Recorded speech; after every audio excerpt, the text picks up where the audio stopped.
What was Putin like as a KGB agent? He wasn't that good. The fellow who's still in the U.S. His name is Oleg Kalugin. He was Putin's boss for a while. I met him, and he had nothing good to say about Putin. He said he was an average guy, um, and there's also some logic behind that statement. You don't even have to listen to Kalugin. So Putin was very good speaking German. He was fluent in German.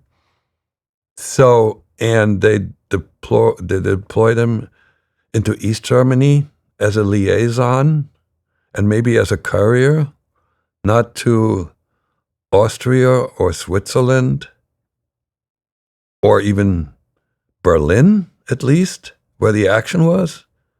So if he was that good an agent, where he developed this aura around himself that, oh, I was KGB. No, he was not a good agent, but he was and is very clever. He's a great manipulator. He was a great organizer. That's how he was his claim to fame. And he just was an excellent networker. So when the KGB fell apart, he had this network of people who, the only people who knew how capitalism worked when Yeltsin tried it were the ones that had been in the West. And so a lot of them became oligarchs. So Putin built himself this network, and the way he actually managed to come to power. First of all, he worked for the mayor of St. Petersburg, Sobchak, and he did a good job as an organizer. He was a good organizer. And so Sobchak introduced him to Yeltsin, and Yeltsin said, yeah, I'll take him. He needed some organization, and Putin played it really safe. He was low key. He was non-aggressive. He was safe when Yeltsin decided to resign because he was ill and he couldn't do this anymore.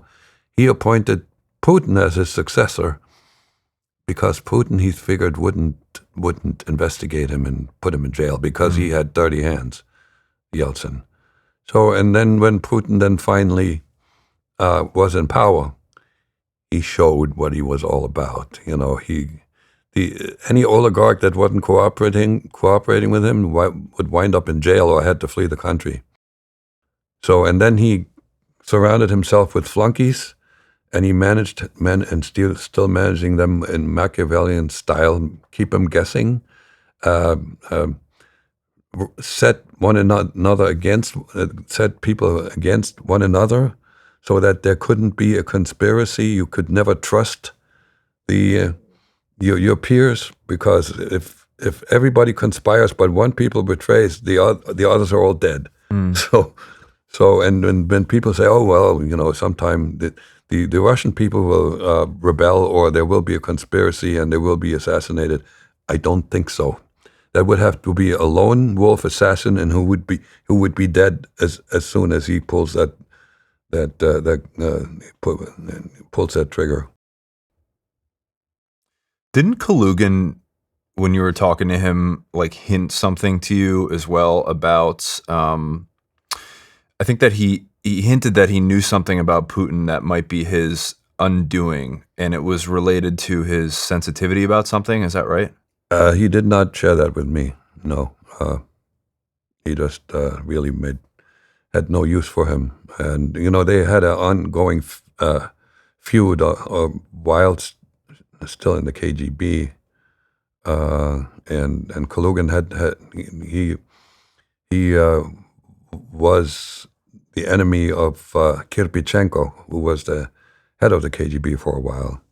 And Kirpichenko was involved in the coup d'etat when they got rid of Gorbachev, and Oleg was more on the softer side. He was more of a Gorbachev supporter. So, but I don't know if he had the goods on Putin. At least he didn't share that with me. What's up, guys? Thank you so much for taking the time to watch the interview.